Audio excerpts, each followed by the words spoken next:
ફૂલભાઈ લીંબાભાઈ ભૂસા કરીને આપણા ફરિયાદી છે, જે ઘણા લાંબા સમયથી ચાંદીના વ્યવસાય સાથે સંકળાયેલા હતા અને એમણે પોતાની ચાંદી જે છે એમના પરિચિત જે છે બિપિનભાઈના મકાનમાં, જે ચંપકનગરમાં આવેલું છે, એ મકાનમાં એમણે રાખેલું હતું.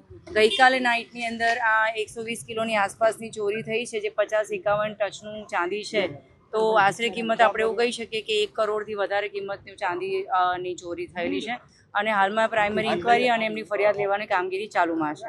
અમારા સિલ્વર મેન્યુફેક્ચર એસોસિએશનના મેમ્બર છે અતુલભાઈ ગુસા, જે દાગીના બનાવે છે અને ચંપકનગરમાં અમારે આ ચોરી થયેલી છે અને લગભગ રાતના 2:15 વાગ્યાની આજુબાજુ 4 વ્હીલ ગાડી આવેલી અને તાળા તોડી અને જેટલો માલ ભરી શકીએ એટલો માલ લઈ અને રાત્રે નીકળી ગયા હતા.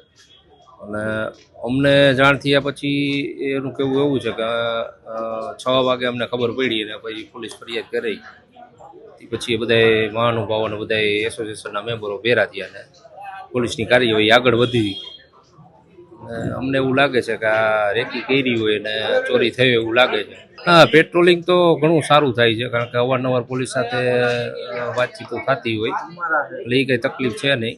પણ આવી ચોરી તો પહેલી થઈ છે અને તે પહેલાં એક શિવ જ્વેલર્સમાં જે લૂંટફાટનો કિસ્સો થયો હતો ને તે 2 વર્ષ પછી આ પહેલી આવી મોટી ચોરી થઈ છે. અહીંયા ઉપલા કાંઠે એટલે ઇમિટેશનના દાગીના બનાવવા, ચાંદીના દાગીના બનાવવા, અહીંયા ગૃહ ઉદ્યોગ જેવું.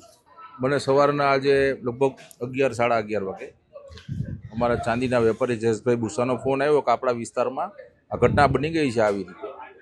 તો આની ગંભીરતા સમજી મેં તરત ડીસીપી ક્રાઇમ જે બાંગરવા સાહેબ છે એમના ધ્યાનમાં મૂક્યું ફોન કરીને, અને અમે પણ આ સ્થળ ઉપર આવ્યા. તેઓ પણ પોતાની સમગ્ર ટીમ સાથે ક્રાઇમ બ્રાન્ચના પીઆઈ ગોંડલિયા, અહીંના એસીપી હેતલબેન પટેલ, બી ડિવિઝનના પીઆઈ રાણે, જોઈન્ટ સીપી બાંગડિયા સાહેબ, બધા જ બગડિયા સાહેબ અને સમગ્ર ટીમ એફઆઈઆરની જે કંઈ પ્રક્રિયા હતી પૂરી કરી, સ્થળની વિઝિટ કરી, આજુબાજુના સીસીટીવી સર્વેલન્સ અને જે કંઈ પોલીસ છે પોલીસની રીતે તપાસ કરી રહી છે.